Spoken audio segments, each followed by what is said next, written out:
Thank you so much for attending my PowerPoint presentation on the hardest grinds in WoW explained. Insane in the membrane. This achievement requires you to reach exalted reputation with several factions that actively despise the concept of efficiency. Specifically, you need exalted with Ravenhold, Darkmoon Fair, Bloodsail Buccaneers, and all four Steamweedle Cartel Goblin factions: Booty Bay, Gadgetzon, Ratchet, and Everlook. The name of the achievement is not metaphorical, it is a clinical diagnosis. Let's start with Ravenholt, a faction of rogues who apparently decided that the only acceptable currency for their friendship is heavy junk boxes. You obtain these by pickpocketing humanoid mobs, which means you'll be spending approximately 200 hours crouched in Stormwind or other high-density areas, stealing wallets like a digital pickpocket simulator. You need roughly 1,400 to 1,500 boxes to reach Exalted from neutral. That's 1,500 lock boxes, each one giving you 5 reputation. Do the math. Actually don't, it'll make you sad, but here's where it gets truly special.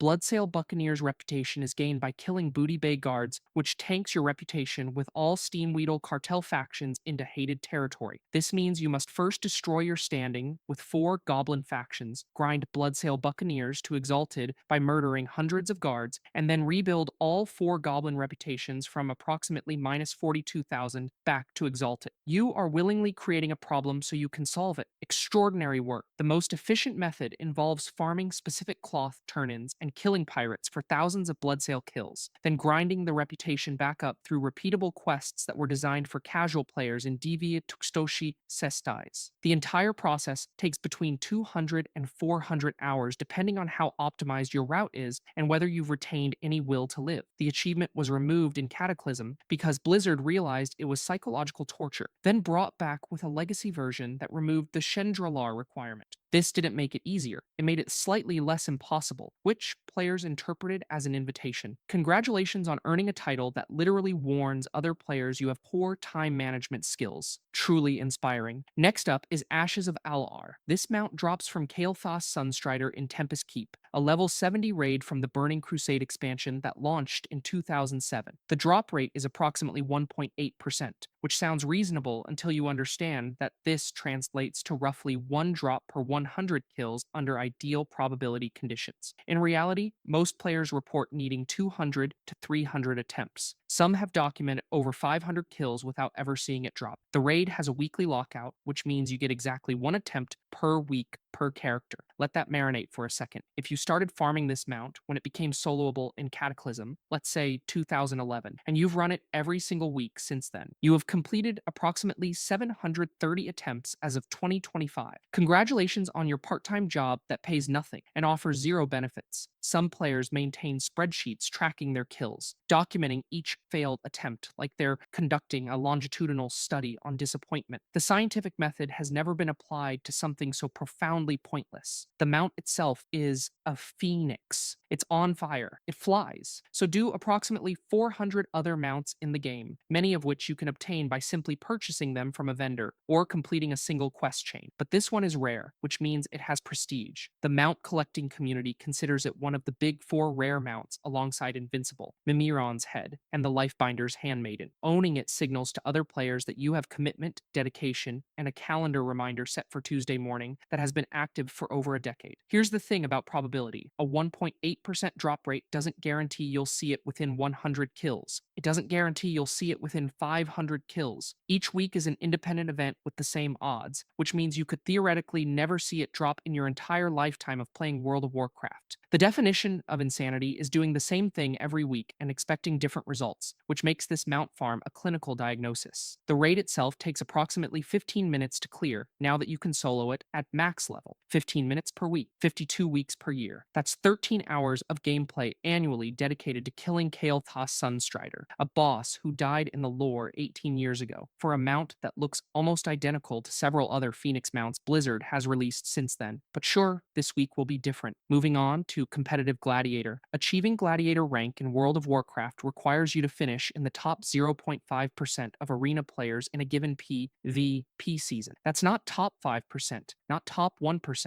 top half of 1%. This means you must be better than 99.5% of players who are already engaged enough with PvP to queue for rated arena matches. Simple stuff. I'm sure you'll have no problem. This isn't a one-time skill check. Gladiator requires consistent performance over an entire season, which typically lasts 3 to 6 months. You need to maintain your rating through weekly grinding sessions that often demand 20 to 40 hours per week of gameplay. Rating decays if you don't play enough, so taking a week off for something trivial like your job or family means you lose progress. The title you earn is season specific: Sinister Gladiator, Corrupt Gladiator, Cosmic Gladiator. So if you miss a season, that specific title is gone forever. And each season comes with a unique mount that is also permanently missable. No pressure. The grind demands coordinated team play, which means you need partners who are equally skilled, equally committed, and equally willing to endure hundreds of hours of losses. You also need comprehensive meta knowledge, class balance awareness, and the ability to adapt when Blizzard inevitably releases a mid-season balance patch that makes your class unviable. Oh, your class was top tier when the season started. Cool. Blizzard just nerfed it into the ground because it was overperforming in Mythic rating. Good luck, but don't worry, it gets worse. The arena ladder is infested with boosting services, win trading scandals, account sharing, and DDoS attacks on players who are climbing too quickly. Your teammates might abandon you for a better group, get banned for toxicity, or simply quit the game mid-season because they realize this is destroying their mental health, which it is. Studies show that competitive PvP grinding has psychological effects comparable to working a high-stress job, except your job probably offers health insurance and doesn't involve a demon hunter one-shotting you from stealth. Let's be real. If achieving Gladiator were easy, you'd be doing it right now instead of watching a YouTube video about how hard it is. The average player will never reach this rank, not because they lack skill, though that's certainly possible, but because the time investment and mental fortitude required are incompatible with having a functional life outside of World of Warcraft. The reward is a title, a mount, and the knowledge that you sacrificed 3 months of your life for bragging rights in a video game. How pathetic. Next up is Invincible's Reigns. Invincible's Reigns is Arthas Menethil's personal horse mount, obtainable from the Lich King encounter in Icecrown Citadel on 25-player heroic difficulty. The drop rate is exactly 1%, which means you have a 1 in 100 chance of seeing it drop each week. The raid has a weekly lockout, 1 attempt per week per character. The Lich King died in patch 3.3.5 on June 22nd, 2010. It has been over 15 years. You are still running Icecrown Citadel every Tuesday. Statistically, a 1% drop rate means the average player needs approximately 100 kills to see the mount drop, assuming probability functions in their favor. It doesn't. Many players report 300, 400, or 500 plus attempts without ever seeing Invincible's Reigns in their loot window. If you've been farming this mount since it became soloable in Cataclysm, let's generously say 2011, you've had roughly 730 opportunities to kill the Lich King. If you still don't have the mount, you are living proof that the sunk cost fallacy is not a fallacy, but a lifestyle. The mount itself is deeply iconic from a lore perspective. Invincible was Arthas's beloved horse who died in his youth, was resurrected as an undead steed, and served him throughout his reign as the Lich King. It's a tragic story, but not as tragic as your story, which involves clearing a 15-year-old raid every single week while muttering, "Surely this week," under your breath, like a gambling addict pulling a slot machine lever in a dimly lit casino. There's a famous joke in the WoW community. Why is it called Invincible if you can see it? This joke has been told approximately 47,000 times since 2010 and has never once been funny. Yet here we are. The mount is a spectral undead horse that glows blue and leaves a trail of frost particles. It matches almost no transmog sets unless your aesthetic is Wrath of the Lich King nostalgia, which, considering you're still farming Icecrown Citadel in 2025, is apparently your entire personality. Players routinely run ICC more frequently than they engage with current expansion content. You're more familiar with the Lich King's voice lines than you are with your own family members. Arthas Menethil was defeated by Tyrion Fordring and 25 heroes of Azeroth in the year 2010. He has been dead for longer than some of the players currently farming his mount have been alive, and yet every Tuesday you log in, fly to Northrend, walk through Icecrown Citadel, kill the Lich King, loot loot his corpse, see gold, and a random piece of gear, and think to yourself, next week for sure. The game will not give it to you eventually. Probability does not owe you anything, but I'm sure this week will be different. Moving on to the Love Rocket. The X-45 Heartbreaker, commonly known as the Love Rocket, is a mount that drops from the heart-shaped box rewarded for defeating the Crown Chemical Company. Holiday boss during the Love is in the Air event. This event runs for exactly 2 weeks per year, typically mid-February, which means you have 14 days annually to pursue a mount with a drop rate that was originally around 1%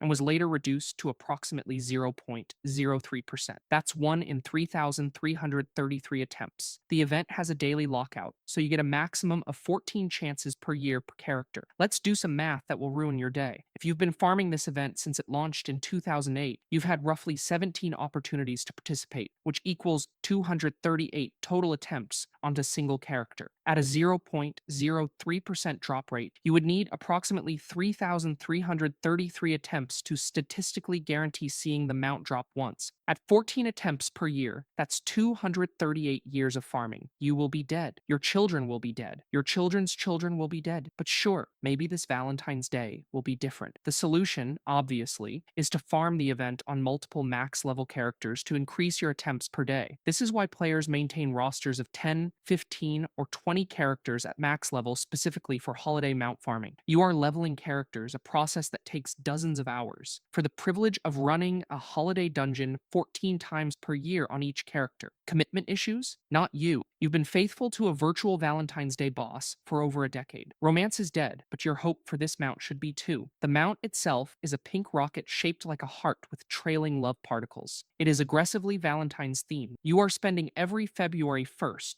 through 14th grinding a dungeon for a mount that screams, I am emotionally available, and also extremely lonely. The irony of dedicating your Valentine's Day to farming a pink love rocket instead of interacting with actual human beings is not lost on anyone, least of all you, but you queue anyway, because the alternative is admitting that 10 years of attempts were wasted. This mount is considered one of the rarest in the entire game, not because it requires skill or coordination, but because it requires you to log in during a specific 2-week window every single year and roll the dice on a 0.03% drop rate. Probability theory suggests you will never own this mount. Human stubbornness suggests you will try anyway. The Crown Chemical Company thanks you for your continued patronage and recommends you seek professional help. Next up is Sulfuras, Hand of Ragnaros. Sulfuras, Hand of Ragnaros, is a legendary two-handed hammer, obtainable in classic World of Warcraft through a multi-stage process that tests your commitment, your guild's patience, and your tolerance for watching someone who doesn't deserve it win the role. The first step is acquiring the Eye of Sulfuras, which drops from Ragnaros, the final boss of Molten Core, at approximately a 3 to 5% drop rate. Molten Core is a 40-man raid, 40 players, coordinating 40 adults to show up on time, bring consumables, not stand in fire, and maintain focus for 3 hours is comparable to herding cats through an active volcano. You will do this weekly until the eye drops, which statistically takes 20 to 33 raid lockouts. That's 5 to 8 months of your life. But congratulations, the Eye of Sulfuras finally dropped. Now you need to win the role against every other melee DPS player in your raid who also has blacksmithing and has been farming Molten Core for the past 6 months. Guild drama erupts. Officers hold meetings. DKP systems are consulted. Loot council convenes like a tribunal. Someone threatens to guild quit. Someone else actually does guild quit. The eye goes to a warrior who has 87% raid attendance and really deserves it. He quits the game 2 weeks later. You are still there. Let's assume you won the eye. Extraordinary, I know. Now you need the materials. 8 sulfuron ingots, which drop from trash mobs in Molten Core and are needed by multiple raid members for various recipes, meaning you're competing with your own guild.